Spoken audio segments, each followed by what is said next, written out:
बिस्मिल्लाहिर्रहमानिर्रहीम।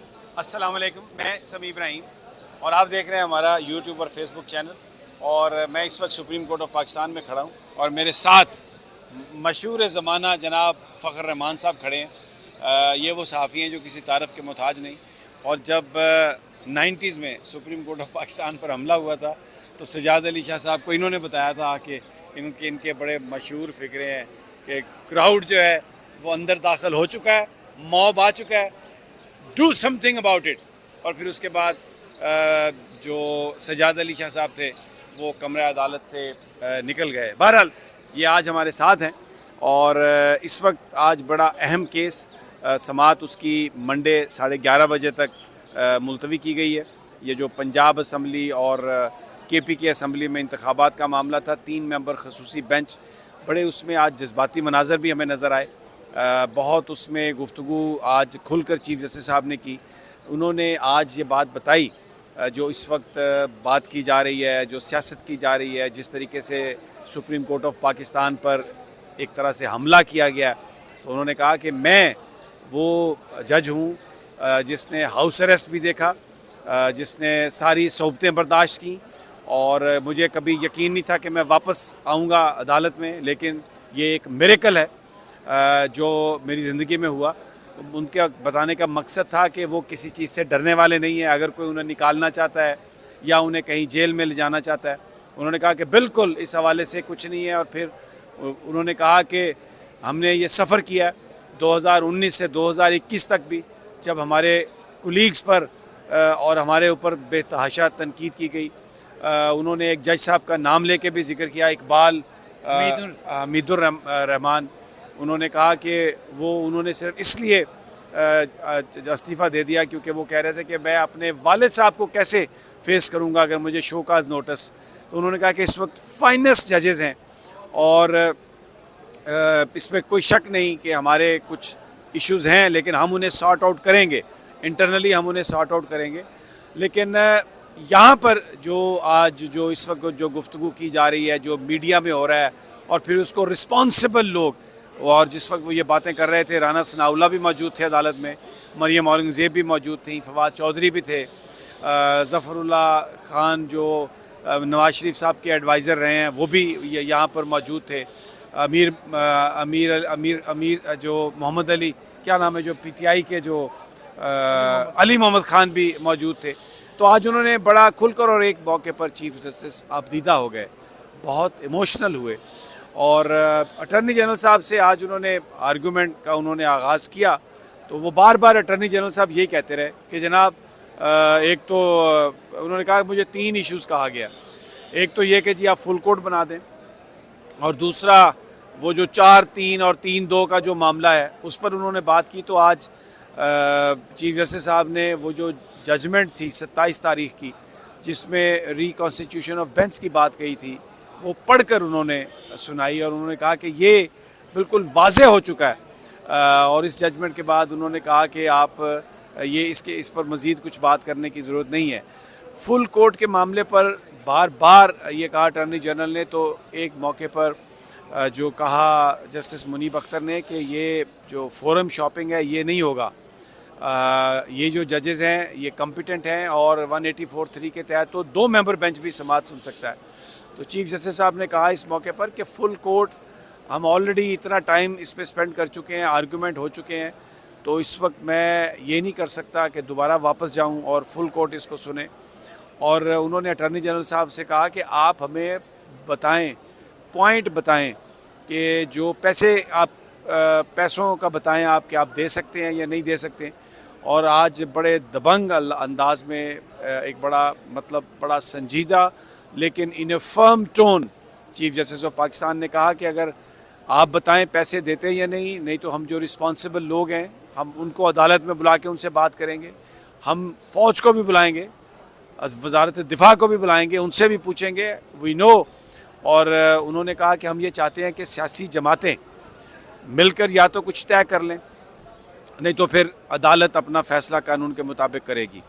हम ये चाहते हैं कि टेम्परेचर डाउन हो, और हम ये चाहते हैं कि ये जो कानून की और आइन की जो शिक है 90 दिन के इलेक्शन की, ये पूरी हो। अगर 90 दिन में पॉसिबल नहीं है तो कम अज़ कम टाइम एक्स्ट्रा हो और उस पर 8 अक्टूबर की जो डेट है इस पर हम कहीं कन्विंस नहीं है। तो अगर तो सियासी जमातें आपस में तय कर लें इस बात को, अगर नहीं तो फिर हम खुद ये फैसला कर देंगे। और एक जो अहम बात कही उन्होंने कहा कि कोड ऑफ कंडक्ट या तो ये सियासी जमातें तय करें या हम तय करेंगे, और फिर उस कोड ऑफ कंडक्ट की इलेक्शन तक अगर खिलाफ वर्जी हुई तो वी विल सी। यानी वाज़े तौर पर ये कहा चीफ जस्टिस साहब ने कि ये जो इलेक्शन शेड्यूल के बाद जो मैं समझाऊँ कि ये जो इंतखाबी रैलीज़ पर पाबंदी, ये जो FIRs, ये जो दुश्मनों का पकड़ धकड़, ये जो जलसे की रास्ते में रुकावटें, ये कहा चीफ जस्टिस साहब ने कि ऐसा बिल्कुल नहीं होगा, कोड ऑफ कंडक्ट पर अमल होगा। तो फ़खर रहमान, आपने सारी प्रोसीडिंग आपने सुनी देखी, मुझे ये बताइए कि what do you make out of it? देखिए, पहली बात तो चीफ जस्टिस ने आज जिस तरह आपने बताया कि जो सुप्रीम कोर्ट के अंदर का माहौल था और उसके बारे में उन्होंने उन तमाम अफराद के जो शकूक व शबात थे या वो जो साजिशें बुनने की कोशिश कर रहे थे, उनको वाज़े तौर पर दो टोक अल्फाज में मैसेज दे दिया कि हमारे पास बेहतरीन जजेज़ हैं, हमारे दरमियान में कुछ नाराज़गियाँ थी, खफगियाँ थी, उसको हमने सॉर्ट आउट कर लिया और कुछ थोड़ी सी रह गई उसको कर लेंगे। यानी कि यूनिटी ऑफ कमांड का मैसेज उन्होंने दे दिया है कि कोई ये मत सोचे कि सुप्रीम कोर्ट के अंदर जजों को डिवाइड कर दिया। उन्होंने ये बात कही कि इसमें कोई शक नहीं कि जजेस ने रिक्यूज़ किया, लेकिन रिक्यूज़ करने से पहले भी और रिक्यूज़ करने के बाद भी हम सब की बहुत ज़्यादा एक दूसरे के साथ पर्सनल हमारे ताल्लुकात हैं, हमारी रिस्पेक्ट है, और इस इंस्टीट्यूशन को कुछ चीज़ें, कुछ डिफरेंसेस हैं, we will iron out them, और इसका हम ये इस वीकेंड पे बहुत सारी चीज़ें हम हल कर लेंगे। जी बिल्कुल। इसके साथ ही उन्होंने कहा कि हम बावजूद इसके कि हमारे इख्तिलाफ राय हुए, लेकिन हम एक दूसरे के साथ इज़्ज़त और एहतराम के साथ सबसे अहम अगर मैं आपसे पूछूं आज के दिन की बात तो वो क्या है? सबसे अहम बात यह है कि चीफ जस्टिस ने कह दिया कि वो आइन के ऊपर अमल दरामद करवाएंगे, 90 दिन के अंदर इलेक्शन होंगे। अगर पैसों का बंदोबस्त हुकूमत नहीं करेगी तो वो सेक्रेटरी फाइनेंस, सेक्रेटरी दिफा को उन्होंने कहा कि मंडे को वो अटॉर्नी जनरल लेकर आए उनको यहाँ पर, और फिर वो खुद अरेंजमेंट करेंगे सिक्योरिटी का भी और पैसों का भी। ये वाज़े तौर पर उन कुव्वतों को उन्होंने मैसेज दे दिया। आज ये उन्होंने वाज़े तौर पर बता दिया है। राना सनाउल्लाह को वो अदालत में बैठे हुए थे और बड़ा उनका, वैसे माशाल्लाह वो मेरी तरह के ही है, लेकिन कुछ और भी चेहरे पर उनके बड़े तासुरात थे। मरियम भी कभी नीचे देखती थी, कभी ऊपर देखती थी, तारड़ साहब भी थे वहाँ पर। मैं आपको बता सकता हूँ कि फारूक एच नाइक और उसके बाद वज़ीर दाखिला राना सनाउल्लाह, जब हियरिंग ख़त्म हुई तो उनके चेहरों के ऊपर परेशानी जो थी वो वाज़े थी। और तोते उड़ गए थे आज, तोते उड़ गए थे, तोतियाँ सब उड़ गए थे। और फुल कोर्ट का, जैसे कि आपने कहा, जस्टिस मुनीब ने कहा कि आप कोई भाव ताव नहीं कर रहे हैं मार्केट में खड़े होकर। आपने एक दफ़ा कह दिया, सुन लिया हमने, और अब मुअज़्ज़ज़ जो चीफ जस्टिस साहब जो हैं वो वैसे आज जो अटॉर्नी जनरल साहब से जो सवाल जवाब हुए, आज इतनी पुअर परफॉर्मेंस थी।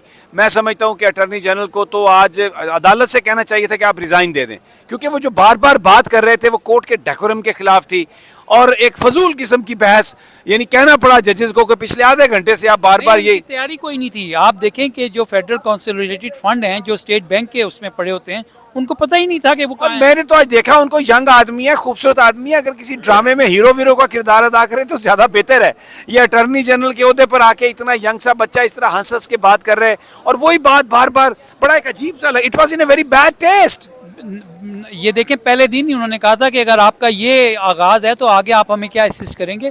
अटॉर्नी जनरल ने देखें वाज़े तौर पर कह दिया कि उनको जो इंस्ट्रक्शंस थी वो उन्होंने आकर कन्वे करनी थी, बस वो कर दी, और इसके ज़्यादा उन्होंने कोई तैयारी की नहीं थी। मोहसिन, आप मुझे बताएं आज के दिन की सबसे अहम बात क्या है? देखिए, आज चीफ जस्टिस ऑफ पाकिस्तान ने जो आपको पूरा रोड मैप दे दिया है। ये जो बाहर बैठ के लोग क्रिटिसिज्म कर रहे थे ना चीफ जस्टिस पे और सुप्रीम कोर्ट ऑफ पाकिस्तान पे, आज उन्होंने बड़ी वजाहत के साथ ये भी बताया है कि जो मर्जी बात कर लें, इलेक्शन तो 90 दिन में होने हैं, और ये इस हवाले से आइन कहता है। और सुप्रीम कोर्ट ऑफ पाकिस्तान जो है वो इस हवाले से जो सवालात आप देखें कि जब भी इस मामले पर समाअत होती है तो सबसे जो बुनियादी सवाल चीफ साहब सामने रखते हैं ना, बताएं जी 90 दिन में इलेक्शन होने चाहिए, तो फिर हर बंदा मजबूरन कहता है जी बिल्कुल आइनी तकाजा है। फिर आप देखें कि जो हमारे जस्टिस शाहिद वहीद साहब का इख्तलाफी नोट है, आज उसके ऊपर उन्होंने सवाल पूछा है अटॉर्नी जनरल साहब से कि अटॉर्नी जनरल साहब बताएं इख्तलाफी नोट कैसा था, तो अटॉर्नी जनरल साहब ने भी कहा कि वो इख्तलाफी नोट बड़ा शानदार था। लेकिन आज चीफ साहब दिल से बोले हैं, एक दफ़ा आप दीदा भी थे, बड़े इमोशनल थे, लेकिन उन्होंने कहा ये मैं जेले वेले मैंने हाउस अरेस्ट देखे हुए हैं। देखें, ये उन्होंने वाजे कर दिया, ये उन लोगों के लिए पैगाम है जो ये धमकियां दे रहे हैं कि ऑडियो आने लगी है, फलानी वीडियो आने लगी है, ऐसे करने लगे हैं, इस्तीफे की ट्वीटें कर रहे हैं जो लोग, ये उनके लिए पैगाम है कि चीफ जस्टिस ऑफ पाकिस्तान ने कहा है कि हम नज़रबंद भी रह चुके हैं, हमें फारिग भी किया गया, हम अरेस्ट भी रहे, फिर हमने वो मिरेकल भी देखा कि हम वापस अपने ऑफिस में भी वापस आए, तो लिहाजा हमें ये किस्से कहानियाँ तो कोई ना सुनाए, वाजे हम खड़े आइन के साथ ही हैं, हम आइन के साथ खड़े हैं, और जो हमने बर्दाश्त की हुई ये चीज़ें उन्होंने कहा कि मतलब उनके कहने का इनडायरेक्टली मकसद फ़खर भाई यही था कि हमें इन चीज़ों से कोई फ़र्क नहीं पड़ता जो आप इस वक्त कर रहे हैं। अच्छा, मैं अगर ये वो दौर की मुश्किलात सोबते नज़रबंद रहना बर्दाश्त कर चुका है। फ़खर भाई ने वो पूरी तहरीक मतलब साफ़ियों के मैं कहूँ कि जो लीड कर रहा था उस पूरी तहरीक को वो फ़खर भाई थे, तो इन्हें पता है कि वो कोई आसान दौर नहीं था, बड़ा मुश्किल दौर था। अच्छा, अगर मैं ये कहूँ कि आज जस्टिस मुनीर की रूह को बहुत कूटा है, लम्हा पा के कूटा है अदालत में, तो ये ठीक नहीं होगा? ये बिल्कुल ठीक होगा। ये सिर्फ उनको अकेले नहीं कूटा, और भी बहुत से लोगों को कूट दिया उन्होंने, और उन्होंने कहा है कि मैं बड़ा एहतराम करता हूँ रिस्ट्रेंट। देखिए उमर अता बंदयाल साहब एक ना सिर्फ ये आपको याद है 2007 में पीसीओ के साथ जिस तरह आप तो इन्होंने मतलब इनको इन चीज़ों से फ़र्क नहीं पड़ता, ना सिर्फ वो बड़े जज हैं बल्कि वो एक बड़े आज जो ताकतवर हल्के हैं इस मुल्क के, जो इलेक्शन को मुलतवी कराना समझते हैं कि बाएं हाथ का खेल है या बड़ा उनको जोम है, उनको आज उमर अता बंदयाल ने कहा है कि stay with in your limits, stay in your skin, don't get out of your skin.